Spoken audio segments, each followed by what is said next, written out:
Winston Smith hurried through the glass doors of Victory Mansions, seeking refuge from the bitter wind nipping at his face.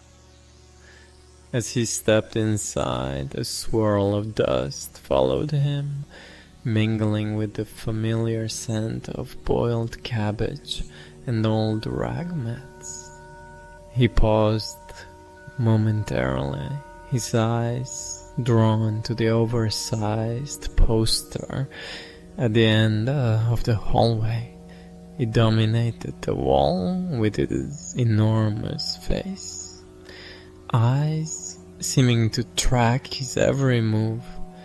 The caption beneath it read, "Big Brother is watching you."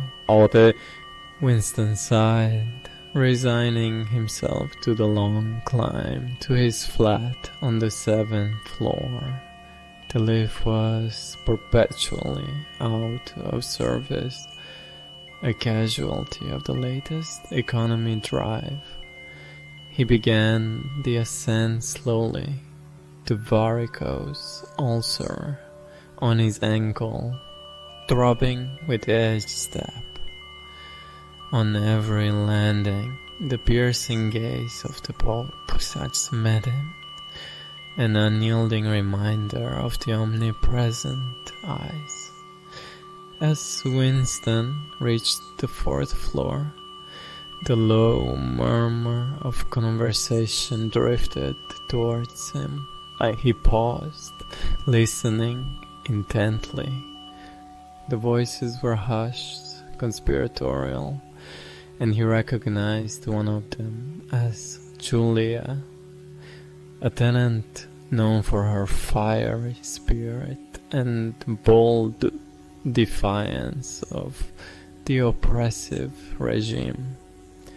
"They can't keep us under their thumb forever," Julia whispered with fervor. Winston's heart quickened at her words, a flicker of hope igniting within him, despite the ever-watchful eyes. Winston entered his flat, greeted by the droning voice of the telescreen. It filled the room with a list of statistics, facts that blurred into meaningless anomalous. He sat heavily in a worn chair, the weight of the day pressing down on him. Despite the oppressive atmosphere, Winston felt a glimmer of rebellion, spurred by Julia's whispered defiance.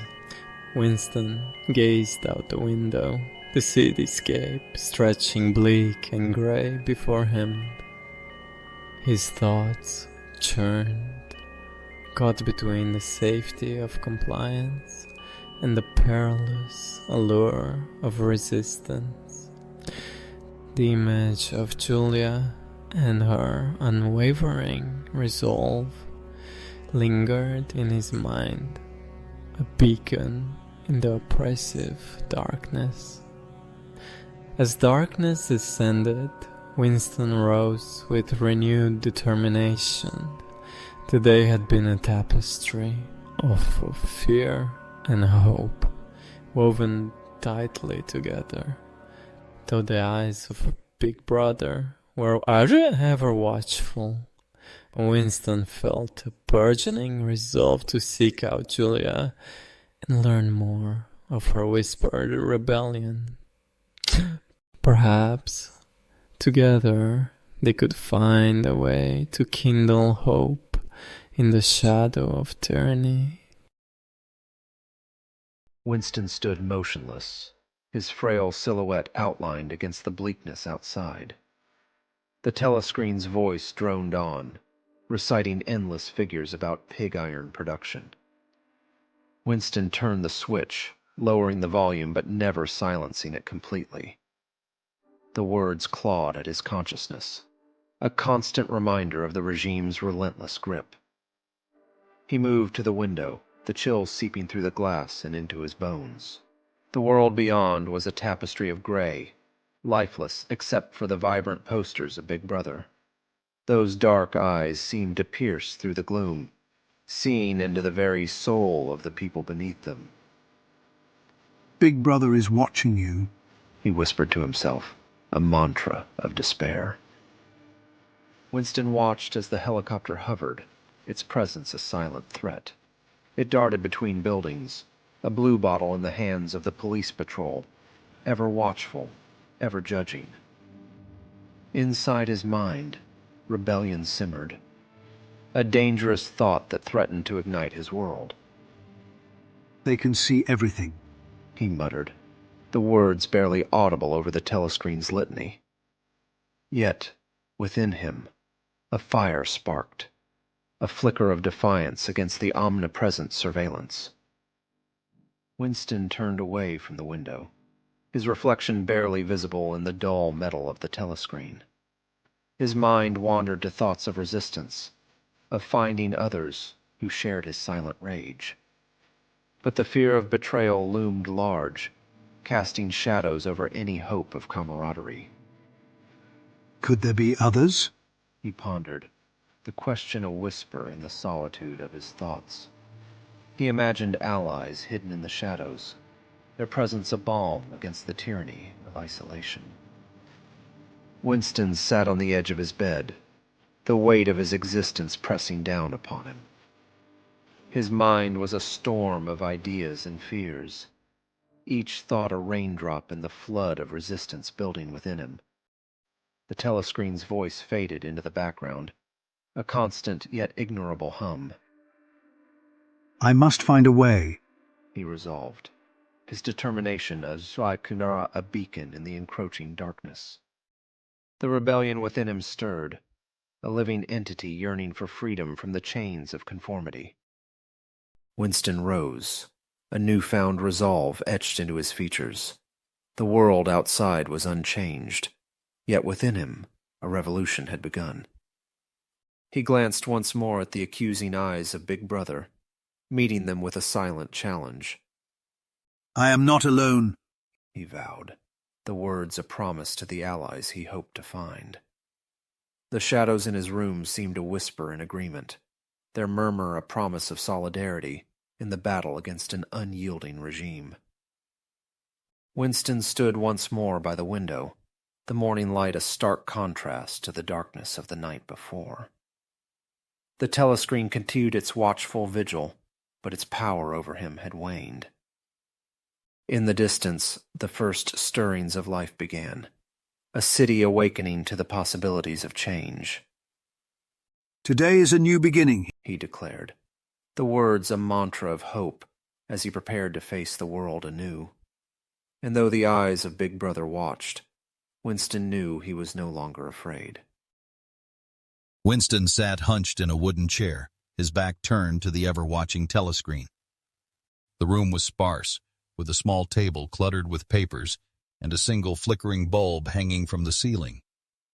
Outside, the distant rumble of the city echoed through the cracked window, a constant reminder of the oppressive regime that governed every aspect of life. Winston felt the weight of the telescreen's gaze, knowing that at any moment his every whisper could be captured, his every move scrutinized. Winston tried to summon a memory, a fragment from a time when London was vibrant and alive. But the past was elusive, slipping through his fingers like sand. A faint recollection of laughter, sunlight, and the smell of fresh bread danced at the edges of his mind, only to be swallowed by the grim reality of the present. He sighed, the sound barely audible over the telescreen's monotone broadcast about pig iron and the 9th three-year plan. Winston turned his gaze downward, noticing the crumpled note. He hesitated, a mix of fear and curiosity tugging at him. With a cautious glance towards the telescreen, he reached down and picked it up. The paper was worn, the edges frayed, but the message scrawled upon it was clear and deliberate. It spoke of truth, freedom, and a world beyond the suffocating control of the thought police. A spark ignited within Winston, a flicker of rebellion that had long lain dormant. Winston felt the stirrings of defiance rise within him. The note was a lifeline, a connection to others who might feel the same yearning for freedom. He knew the risks, the dangers that lurked in every corner. But the thought of living under the unyielding gaze of the telescreen and the thought police for another day was unbearable. "I am not alone," he whispered, the words almost swallowed by the room's shadows. Winston sat in silence, the crumpled paper clutched tightly in his hand. He stared out into the night, the city lights blinking like distant stars. Each light represented a life, a story, a hope. He pondered the possibility of change, of a future where thoughts were free to roam and ideas could flourish without fear. The journey ahead was fraught with peril, but the thought of a world unshackled from tyranny gave him the courage to dream. Winston rose from his chair, feeling the weight of the note in his pocket. He glanced at the telescreen one last time, its presence no longer as menacing as before. The world outside awaited, teeming with possibilities. With renewed determination, he stepped towards the door, ready to face whatever lay ahead. The rebellion had begun, quietly yet irreversibly, with a single whisper in the dark.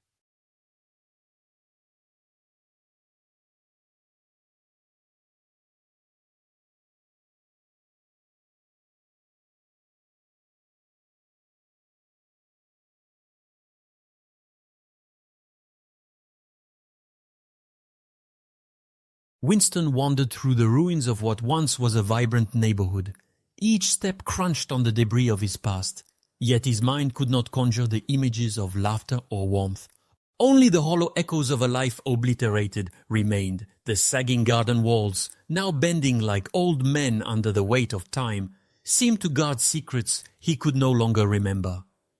"Nothing but shadows," he murmured to himself, eyes scanning the forlorn landscape for a glimpse of what was once familiar. The Ministry of Truth loomed in the distance, its pyramidal structure stark against the dimming horizon.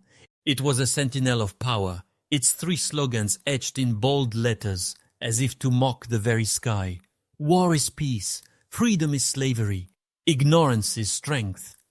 Winston felt the weight of the words pressing down on him, each phrase a chain around his spirit. "Is this all there is?" he questioned, his voice barely a whisper against the oppressive silence. As the wind carried the last traces of daylight away, Winston noticed a movement among the rubble. Julia emerged, her presence a stark contrast to the desolation. Her eyes held a spark of defiance, a flicker of something Winston thought long extinguished. "You're not alone in your thoughts, you know," she said, her voice steady and sure. "How can we fight against this?" Winston asked, gesturing towards the ministry. Julia stepped closer, her gaze fixed on the imposing structure. "We find our truth," she replied, "in the spaces they cannot touch, in each other." Winston felt a warmth spread through his chest, a sensation both foreign and familiar. For the first time in years, he felt a glimmer of hope. Together, they turned their backs to the ministry, its slogans fading into the night. As they walked away, Winston felt the beginnings of a plan form in his mind, a path that Julia's courage had illuminated. "We will find a way," he said with newfound determination. As the first rays of dawn touched the horizon, Winston and Julia stood side by side, ready to face the day. The garden wall seemed to straighten, and the rubble whispered of possibilities yet to come. "This is just the beginning," Julia said, her voice filled with conviction. Winston nodded, his heart echoing her sentiment.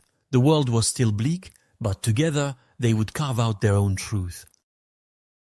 Winston walked briskly through the gray streets, his face set in an expression of quiet optimism.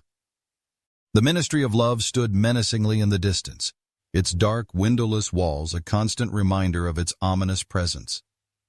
As he turned a corner, the distant rumble of machinery echoed, a background symphony to the city's controlled chaos. "Keep moving. Don't draw attention," he muttered to himself, clutching his coat tighter against the chill. Winston crossed the room to the tiny kitchen, his stomach growling in protest. The dark bread on the counter was a meager consolation for his skipped lunch. He reached for the bottle of Victory Gin, its oily scent filling the air as he poured a generous amount into a cup. "Cheers to another day of survival," he whispered, taking a long, burning sip that sent shivers down his spine. As the gin began to work its numbing magic, Winston felt a rare moment of clarity washing over him. The Ministry's iron grip on reality seemed to falter, if only for an instant. He questioned the truth behind the incessant broadcasts and the ever-present surveillance. Is this really all there is? He pondered, the thought both terrifying and liberating in its defiance. Juliet, a fellow dissenter with fiery eyes and a resolute spirit, leaned closer to Winston, her voice barely a whisper.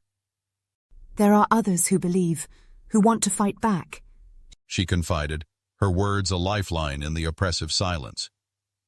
Winston felt a spark of hope ignite within him, a fragile flame flickering against the winds of despair. What can we do? He asked, his voice tinged with both fear and determination. Winston lay in bed, staring at the ceiling.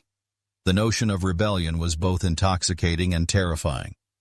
Could he truly defy the ministries and the reality they imposed? The thought of joining others like Juliet filled him with a newfound resolve. I must try, he resolved quietly, his heart pounding with the weight of his decision. Winston stepped into the morning chill, his face reflecting the quiet optimism that had become his shield. The path ahead was fraught with danger, but the possibility of a different future beckoned, urging him forward into the unknown. This is just the beginning, he thought, as he disappeared into the throng of the waking city.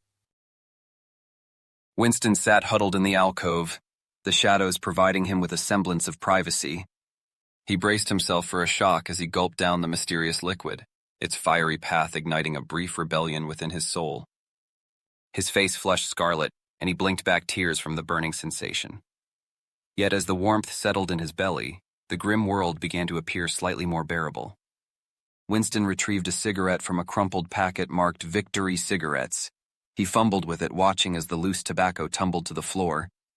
With a sigh, he tried again, managing to light it successfully this time. He exhaled slowly, the smoke curling lazily towards the ceiling, as he pondered the oppressive society surrounding him. Winston opened the book, its pristine pages beckoning him to fill them with forbidden thoughts. He dipped the pen into the ink and hesitated, the enormity of his actions weighing heavily on him. Finally, he began to write, the words pouring out in a fervent stream of consciousness. Each stroke of the pen felt like a small act of defiance, a spark of rebellion in a world that demanded conformity. Winston paused to read what he had written, his heart pounding in his chest. His thoughts wandered to the fleeting moments of joy he once knew, memories of laughter and love now distant and faded. The act of writing felt liberating, each word a whisper of hope against the cacophony of control. Winston closed the book gently, aware of the danger it represented. He tucked it away in the drawer, a secret treasure that could one day ignite a revolution. As he sat back, he listened to the rain's persistent melody, feeling a sense of calm wash over him. He knew the telescreen could hear him, but as long as he remained hidden, he could not be seen. Winston took a deep breath, steeling himself for the days to come. The act of writing had awakened something within him, a determination to seek change in a world that demanded silence. As he gazed out the rain-splattered window, a sense of purpose filled him. He could feel the stirrings of rebellion, and he knew that he was not alone.